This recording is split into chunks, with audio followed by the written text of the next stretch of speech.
What's up, everybody? Josh Armijo here. I hope everybody's doing good and well and stuff. I am here today to do my top 20 albums of 2014 list. This has been probably one of the most difficult and most challenging lists I've ever had to do. It really took a lot of soul-searching and back-and-forth thinking to figure out which 20 albums of this year made the biggest impact in my life this year. Lots of listening to albums, lots of putting albums back, switching things around, moving things around forward. It was just very, very trying and difficult. But in the end, I made a very rock-solid list, and I am very content with these 20 albums I'm about to discuss with you. This is number 20 through 11. Reminder, this list is opinion, not fact. This is my list, not yours. Let's get this party started. Coming in at number 20, Trenchrot, Necronomic Warfare. These guys put out a really awesome demo entitled Dragged Down to Hell. That demo only led on to even bigger potential that this band could possibly have. And with this album, they delivered just something so devastating. I mean, think, if you will, to Bolt Thrower or Asphyx Worship. A band like Trenchrot definitely convey that style perfectly, and they are straight up to the teeth old school death metal. Just a lot of Van Drunen-esque elements being thrown into the vocal styles. The music just has a lot of devastating crunch to it. I love the guitar work. I love the speed and tenacity of the songwriting. I mean, this is just a straight up old school death metal record as it gets. I mean, these guys have so much potential to show, and with Necronomic Warfare, they definitely showcase that all the way throughout this album, and I am looking forward to even greater things to come from this band. They really know how to deliver a great show, and I'm looking forward to Trenchrot having an even brighter future ahead of them. These guys are going to be flag bearers for the death metal underground, if they probably already are, so support Trenchrot. Coming in at number 19, Disentomb with Misery. Wow. You want to talk about a band that did an absolutely beastly transformation? A band like Disentomb definitely made the biggest transformation ever. They had a very simplistic, simple sort of brutal death metal sound originally, but then as time went by, their sound evolved and they became more modern and contemporary, but yet they included elements of incredible things like, I would never expect a brutal death metal band to delve deep into funeral doom sort of aspects with the riff work and the structuring of the riffs, and they convey the funeral doom aspect extremely well. I mean, Megaliths of Despair is one of the best songs of this year, solely because of the fact that they try something completely different and unheard of for the genre, just invoking such deep, rumbling riff work on that song, and even the pace of that song is amazing too. I wouldn't mind if they made just a full-out funeral doom album. But aside from the funeral doom moments, this band's brutal death metal side is in absolute full force here. I mean, the drums are just so fast and chaotic, very natural sounding. The riffs are extremely chaotic and dissonant. The vocal work is just so roaring, so ugly sounding, extremely guttural and piercing, very beastly vocal styles, and I cannot wait to hear this band continue the evolvement of their sound, and even more so prepare themselves for when they play the United States, because they will be doing a US tour in 2015. Hopefully they hit your town and you will be able to check them out, so support Disentomb. Coming in at number 18, Behemoth the Satanist. One would probably think I might have forgotten about this album, considering it came out towards the very beginnings of February. And honestly, I have not forgotten once about The Satanist. I think this is probably one of the most mature, meaningful, and just straight-out hard-working Behemoth records in quite some time.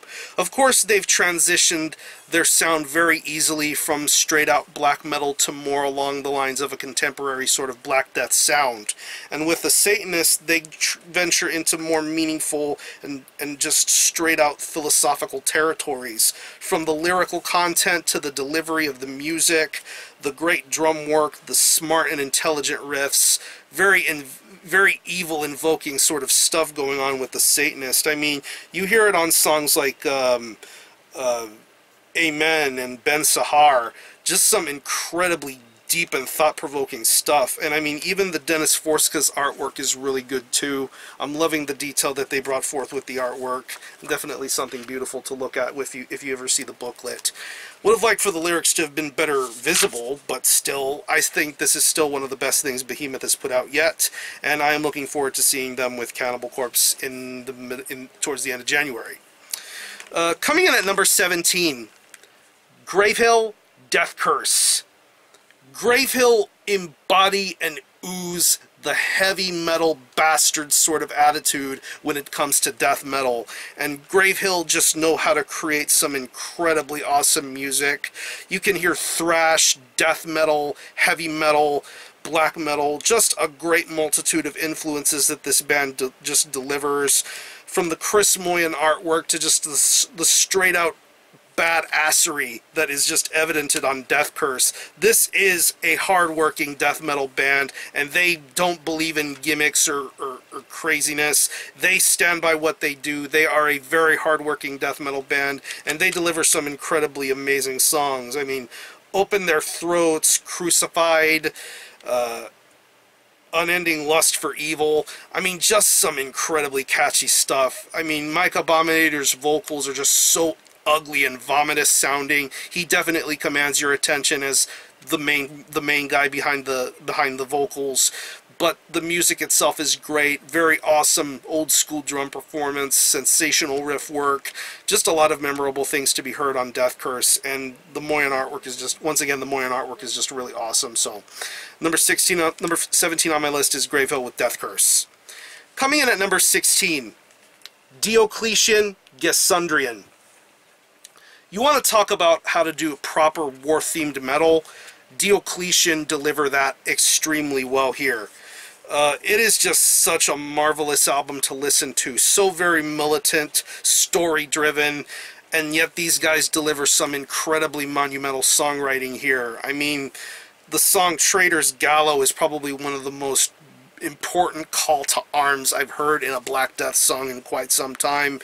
It's just so powerful and gripping, but the music definitely backs it up. The lyrics, the songwriting, definitely on point here, and these guys definitely are the proud flag bearers for the New Zealand metal underground. Diocletian are an incredibly amazing band, and not to mention the Girardi artwork is very awesome too. Definitely suitable for this band's style. Coming in at number 15, Mortuary Drape, Spiritual Independence. Mortuary Drape are one of those legendary occultist sort of bands to come out of Italy, and for almost 20 plus years these guys have been making their own style of music and just been proud representatives of the Italian underground, whether it be black metal or death metal. An incredible debut EP, an awesome debut album, and just some great work in between then.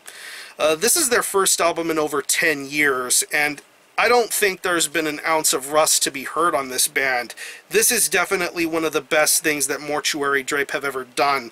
From the very clear and crystallized bass tone, the warmness of it just sounds amazing, to the almost heavy metal-esque sort of riff work being executed here, to the just awesome vocal deliveries. I mean, Mortuary Drape are an incredible band, and after being away, after not making music for 10 years, it certainly feels as if we're going to get more of a dominating sort of factor from Mortuary Drape in the near future. I mean, Once I Read, Immutable Witness, just some incredible songs on here, catchiness, great guitar riffs, amazing solos to be heard on this album. If you're a fan of what Mortuary Drape have done in the past, you'll definitely enjoy Spiritual Independence. Mortuary Drape are back with a vengeance. Coming in at number 14, Krieg Transient. Man, one of the busiest years in metal has definitely had to have to come from Krieg, most notably their frontman Neil, not only with Krieg but also involved in the latest Twilight project with 3 Beneath Trident's Tomb. But Krieg has been incredibly busy over the year with a multitude of EP and split releases, all leading up to the masterwork that is Transient. I definitely think this is the Krieg album that many have been waiting for a long time. Very bleak, very dark, and very nihilistic, but yet that is the motif of what Krieg set out to do with their music, and I think with Transient it just continues on that heavy nihilistic path. The song structuring is perfect. I love the vocal work from Neil. The riff work is just stunning all the way throughout. The drum work is just very well versed and detailed, and I'm just loving this Krieg record. It is just so amazing to listen to, and I'm looking forward to them having an even more successful 2015. I believe there's going to be a split with Integrity in the works, if I'm not mistaken, so I know that's a band that's very influential to Krieg's sound, and I'm looking forward to hearing what that split has to entail. Coming in at number 13, Cardiac Arrest and Death Shall Set You Free. Cardiac Arrest are unequivocally one of my all-time favorite death metal bands. The look, the attitude, the style, the almost horror film sort of qualities in their music definitely make for something incredibly entertaining. I thought Vortex of Violence was an awesome record, but here with And Death Shall Set You Free, this is definitely the step in the right direction that a band like Cardiac Arrest needed. I think this is probably one of the best sounding albums I've ever heard this band do. I mean, this is a band that you wouldn't necessarily expect to have a good to care about production or clean values. I think whoever was behind mixing and mastering this album definitely brought out the best in their sound, especially when it comes to the drums. I think the drum work here is very stellar and sensational all the way throughout, but of course the meat and potatoes of Cardiac Arrest is definitely the riff work. I love the guitar playing, I love the clean bass tone, and I love the vocal interplay between Adam and Tom. It's just so amazing to hear them go at it. It's just so maniacal. Definitely a horror film enthusiast sort of band, but yeah. And Death Shall Set You Free is definitely Cardiac Arrest at its absolute best, and I definitely would recommend this to anybody who is a fan of Cardiac Arrest or old school death metal. So that's number 13 on my list, Cardiac Arrest and Death Shall Set You Free. Coming in at number 12, Godflesh, A World Lit Only by Fire. Godflesh are the masters of industrial metal, and this is their first album in almost 13 years, I want to believe. 13 or 14 years, I might be wrong about that, but yeah. Godflesh made their presence known with the Decline and Fall EP earlier in the year, pretty much giving everyone a sneak preview as to what's going to be soon to come from Godflesh. And what was soon to come was this brand new full-length called A World Lit Only by Fire. And definitely, this is definitely what Justin Broderick and BC Green know how to do. These guys return with a furious vengeance and deliver some incredibly fiery guitar riffs, very rumbling bass tones, and probably some incredible harsh vocals. The lyrics are definitely in-depth and meaningful and definitely convey to this album's story and style. I'm glad that Godflesh is back. I mean, we have the greater of two evils, basically, between Godflesh and Yezu. But A World Lit Only by Fire is definitely proof that one of the greatest industrial metal bands of all time is back and with a vengeance. So that's number 12 on my list, Godflesh with A World Lit Only by Fire. And coming in at number 11 to conclude this video, Incantation, Dirges of Elysium. Incantation are one of the top premier old school death metal bands going today. Vanquish and Vengeance was pretty much their welcome return into the forefront, and pretty much showcasing why John McEntee is such a mastermind of his craft, delivering some incredibly insane death metal, and pretty much reminding a lot of the younger bands who Incantation are and what they're all about. But with Dirges of Elysium, they pretty much continue on in that same sort of warpath, with the addition of another guitar player into the forefront, and yet they delivered some absolutely insane and elegant music. I mean, Kyle Severn's drum work is just on point. The guitar playing is just so smooth. I love the vocal roars from John McEntee. The songwriting, the lyric writing is as on point as can be. I love this new modern era of Incantation, and I am optimistic that in the future there will be more great things to come from Incantation. These guys have lots of gas left in the tank as far as I'm concerned, and with Dirges of Elysium they are setting an example to death metal bands everywhere that this is exactly how you do it. So that's number 11 on my list, Dirges of Elysium by Incantation. So I'm going to conclude this part of the list. Next video will be number 10 through number 1 of my top 20 of the year. So I'm going to conclude this video. Thanks all for watching. Thanks for checking out my channel. And until the next time, Army Hell out.